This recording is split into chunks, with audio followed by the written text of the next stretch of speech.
মিঠাই এই ব্র্যান্ডটা চেনে না এমন মানুষ খুব কম আছে। মিঠাই ব্র্যান্ড খুব অল্প সময়ের মধ্যে খুব দ্রুত পপুলার পেয়েছে। এর কারণ হচ্ছে তাদের প্রোডাক্ট, তাদের প্রেজেন্টেশন এবং অবশ্যই প্রাইজিং একটা অনেক বড় ব্যাপার। বিশেষ করে তাদের যে ড্রাই মিষ্টিগুলো আছে, লাড্ডু এ ধরনের যে মিষ্টিগুলো আছে, এগুলোর টেস্ট অনেক ভালো, বালুশাহির টেস্টটাও খুব ভালো। তো এই প্যাকেজটা 14ই এপ্রিলের জন্য ওনারা করেছিলেন এবং আমার বাসায় আমার কাজিন এসেছিল হাসিব্রিয়ান, ও এই বক্সটা আমাদের জন্য নিয়ে এসেছিল এবং ওই দিনের জন্যই সম্ভবত এই বক্সটা করা হয়েছিল। এরপরে আর আছে কিনা জানি না, তবে বৈশাখী উপলক্ষে এই বক্সটা ছিল, গিফট বক্স একটা।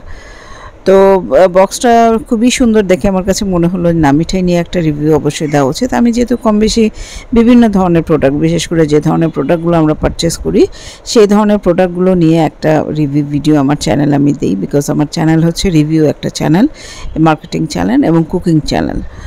তো যাই হোক, এই মিষ্টিগুলো দেখেন সবই খুব সুস্বাদু। বিশেষ করে এই যে লাড্ডুগুলো একদম তাকিয়ে আছে, মনে হচ্ছে এত মানে লোভনীয় এবং টেস্টও অনেক ভালো ছিল। মিঠাইয়ের যে ব্রাঞ্চগুলো আছে অল্প সময়ের মধ্যে অনেকগুলো ব্রাঞ্চ তারা করেছেন, ঢাকা শহরে, ঢাকার বাইরেও আছে। সব মিলিয়ে তাদের সার্ভিস খুব ভালো এবং প্রেজেন্টেশনটা দেখেন না, এটা আসলে খুব মূল একটা বিষয়। একটা মানুষকে যখন আপনি গিফট করবেন, মিষ্টি কিনে নিয়ে যাবেন কারো বাসার জন্য, এরকম একটা বক্সে করে যখন মিষ্টি নিয়ে যাবেন, দেখতেও ভালো লাগে, যার জন্য নেবেন সেও খুশি হবে, আর আসলে কোনো হ্যাসেলও নাই। এখানে যে মিষ্টিগুলো দেওয়া হয়েছিল, কালোজামটা খুব টেস্টি ছিল, একদম লেফট সাইডে লাড্ডুর এই সাইডটাতে যে কালোজামটা, সেটা টেস্টটা খুবই ভালো ছিল, লাড্ডুটা খুব ভালো ছিল, লাড্ডু দুইটাই ভালো ছিল।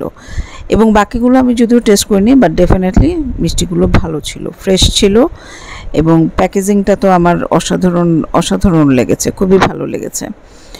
সর্বোপরি মিঠাই এখন খুব ট্রেন্ডে আছে। মানুষ যখন মিষ্টি চয়েস করে তখন বড় বড় ব্র্যান্ডগুলো তো আছে, প্রিমিয়ার সুইটস, এগুলো টাইপ তো ডিফারেন্ট, বাট আমরা ম্যাক্সিমাম মানুষরাই কিন্তু মিঠাইটাকে প্রেফারেন্স করে হচ্ছে তাদের প্যাকেজিংয়ের জন্য, তাদের প্রাইজিংয়ের জন্য, এবং অবশ্যই প্রাইজিংয়ের তুলনায় কোয়ালিটি ভালো সেই জন্য। এই বক্সটাই দেখেন না, এটা খুবই সুন্দর এবং হ্যাঁ, এটা কিন্তু অবশ্যই একটু এক্সপেন্সিভ পড়েছে, বিকজ বক্সিংয়ের কস্টিংয়ে কিন্তু এখানে অনেক আছে। যদিও আমি প্রাইস করি না, বাট ধারণা করতে পারছি যে এটা অবশ্যই একটু কম্পারেটিভলি রেগুলার যে প্রাইসগুলো থাকে তার থেকে বেশি পড়েছে। কারণ হচ্ছে দিনটাও ছিল 14ই এপ্রিল, ওই দিন তো খুব রাশ ছিল, সবাই কম বেশি মিষ্টি কিনেছে, দাওতে গিয়েছে।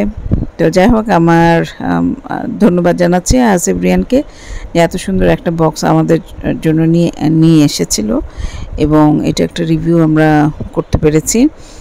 বিশেষ করে আমার ভালো লাগে, আমার বিভিন্ন ধরনের প্রোডাক্ট যখন আমি পাই, গিফট হোক, পারচেস করে যেটাই করি না কেন, আমি একটা রিভিউ দিই। মিঠাইয়ের প্রমোশন করার কিছুই নাই, অলরেডি এটা মার্কেট খুব ভালো রেসপন্সে আছে, তারপরেও একটা রিভিউ আমি দিয়ে দিলাম। আমার চ্যানেলটা হচ্ছে বেসিক্যালি রিভিউ চ্যানেল। আমি বিভিন্ন প্রোডাক্ট যখন পারচেস করি, ভালো লাগে, তখন আমি সেগুলোর উপরে রিভিউ দিই। সবাই সাবস্ক্রাইব করবেন এবং শেয়ার করে দেবেন।